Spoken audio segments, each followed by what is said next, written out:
বন্দে পুরুষোত্তম, বন্দে পুরুষোত্তম, বন্দে পুরুষোত্তম। তো পরম প্রেমময় দয়াল শ্রী ঠাকুর অনুকূল চন্দ্রের আতুল চরণে প্রণাম জানাই।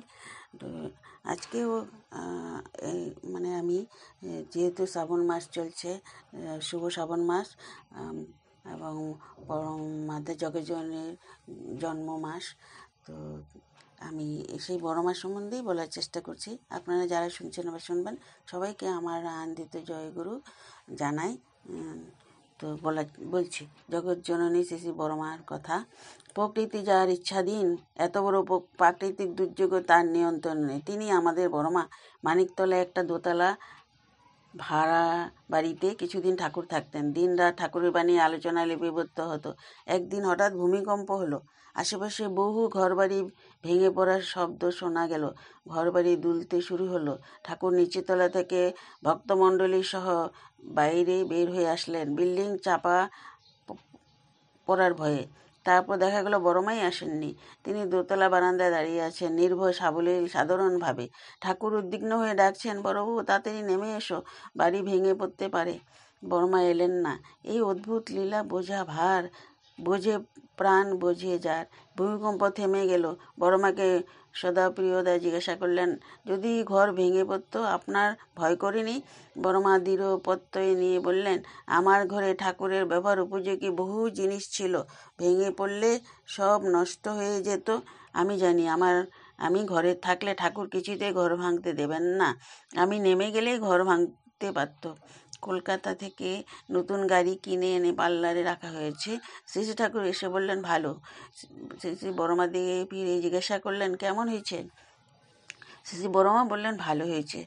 শ্রী শ্রী ঠাকুর বললেন, তা তুমি যে গাড়িটা একটু পা দিয়ে আসো। তুমি লক্ষ্মী। জয়তু জননী মেয়ে 242। শ্রী শ্রী বর্মা স্ফটিকের মতো খুব সুন্দর ছিলেন, তাই তার ডাকনাম ছিল ফটকি। শিশুকন্যা জন্মাবার পরে পরে পাড়ায় রায়গিন্নি ফুটফুটে শিশুকন্যাকে দেখে বললেন, দুধে আলতায় মিশানো যেন কাঁচা হলুদের মতো রং, যেন কাঁচা সোনার রং, মোমের পুতুলের মতো গড়ন। তিনয়নির পেটে এমন স্ফটিক জন্মেছে, ওর নাম হোক ফটকি। প্রসবের আগের দিন ভোরে দেখা স্বপ্নের কথা ভাবেন মাতা তিনয়নি, আর স্বপ্নে দেখার সঙ্গে সঙ্গে শিশুকন্যা হুবহু মিল দেখতে পেয়ে খুব তৃপ্তি পান মনে। স্বপ্নে দেখলেন মা কৈলাসবাসিনী লক্ষ্মী পূজায় ব্যস্ত, আলপনা আঁকা চিত্রিত পিঁড়ির উপরে স্থাপিত লাল চেলি ঢাকা লক্ষ্মীর ঝাঁপি। রহিষেকেরা ঝাঁপির দিকে একদৃষ্টে তাকিয়েছেন তিনয়নী দেবী। হঠাৎ দেখতে পেলেন লাল টকটকে শাড়ি পরা অপূর্ব সুন্দরী এক কন্যা দুই চোখে অপূর্ব হাসি হেসে রাঙা পা দুটি ফেলে এগিয়ে আসছেন তার দিকে। কাছে একবার বসে কোথায় যেন মিলিয়ে গেল সেই মেয়ে। তিনয়নী দেবী মাকে স্বপ্নের কথা বললেন। মা বললেন, ভোরের স্বপ্ন সত্যিই হয়, কাউকে বলবি না। সূত্র শ্রী শ্রী ঠাকুর অনুকূলচন্দ্র জীবনী গ্রন্থ থেকে। ধরাধামে আবির্ভাব হলেন স্বয়ং লক্ষ্মী। নারায়ণের সৃষ্টিধারাকে রক্ষার্থে তার সহধর্মণী লীলা পার্ষদ হয়ে তার সেবা সাহচর্য সৎসঙ্গ মিশনকে সফল করে আনতে।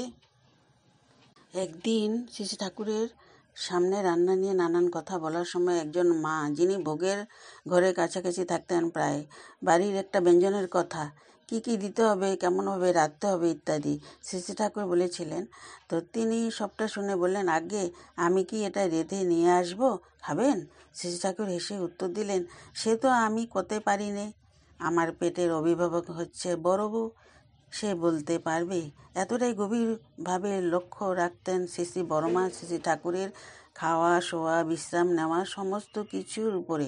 আসল দেহে আলাদা হলেও জগতের নাথ এবং জগজ্জননী শ্রী শ্রী বড়মা ছিলেন যুগল সম্মিলনের মূর্ত অখণ্ড সত্তা। আলোচনা পত্রিকা শ্রাবণ 1425, প্রবন্ধ কমলা লক্ষ্মীশ্চলা ভূমি শ্রী শ্রী বড়মা, ডক্টর বিমলেন্দু রায় চট্টোপাধ্যায়।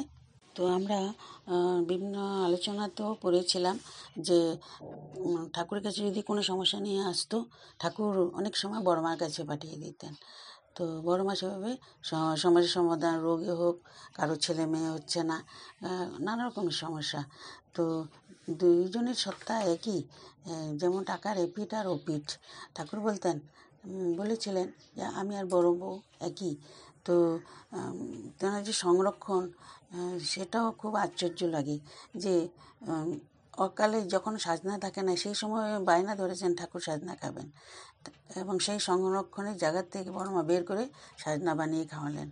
তো এইভাবে আমাদের অনেক শিক্ষার বিষয় আছে বড়মার থেকে। আমরা খালি ফুল ধূপকাঠি মোমবাতি পূজা করলে হবে না, ওনার চলনগুলো আমাদের দেখতে হবে, সেইভাবে করতে হবে, তবেই সংসারটা সুখী হবে। এবং আমরা সবাইকে আনন্দ খুশি দিতে পারবো। আমাদের মাতৃসম্মেলন তখনই সার্থক হবে। আমরা আজকে আমি বলছি শ্রাবণ মাস চলছে, আমরাও বাড়ি বাড়ি নতুন মায়েদের ঘরে গিয়ে করছি, নতুন মায়েদেরও আলোচনা, তারা ধরে কি অনুভব সেটাও বলছে। এবং যারা পুরানো মা, যারা জানেন আগের থেকে ওনাদের হিস্ট্রিবিতি বা কেন ঠাকুর ধরতে হয়, কুমারী জীবনে মানে কি কি শিখে নিতে হয়, এগুলো সব আলোচনা হচ্ছে। জয়গুরু, আপনারা সবাই ভালো থাকেন, সুস্থ থাকেন। আরও নতুন কিছু পেলে আপনাদের সাথে শেয়ার করব। এখানে রাখি। বন্দে।